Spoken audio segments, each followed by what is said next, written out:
দিলাম, পরীক্ষা লিখে নিয়ে আসছি। তো টাইম তো অবাক, এটা করতে বাড়ির থেকে লিখে নিয়ে আসছি। বলেন নাম্বার দিব না? নাম্বার হবে? নাম্বার তো হবেই না, পিঠা একটা মাইরে পড়বো, মাটির পড়বে না। এখানে যদি আপনি ওই পরীক্ষার হলের ভিতরে সময় থাকা অবস্থায় যদি খোঁচা দিতে থাকেন, লিখতে থাকেন, নাম্বার উঠতেই থাকে। আজকে দুনিয়ার মধ্যে থাকা অবস্থায় যদি সুবহানাল্লাহ পাঠ করেন, যেটাই করেন আল্লাহর ইবাদতের জন্য একটু চেষ্টা করেন, মেহনত করেন, আল্লাহ রাব্বুল আলামিন আমলনামার মধ্যে পুণ্য লিখতেই থাকবে, লিখতেই থাকবে। আর যদি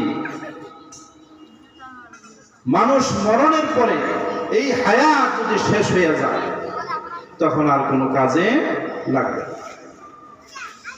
কোরআন কারীমের মধ্যে আল্লাহ ঘোষণা করছেন,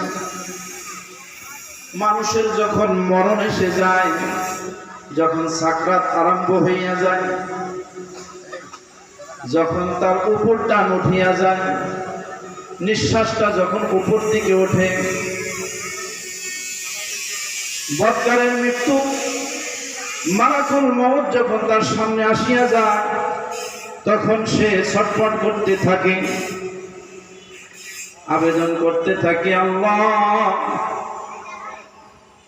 অন্যায় করেছি, ভুল করেছি, আপনি আমাকে ক্ষমা করে দেন, মাফ করে দেন।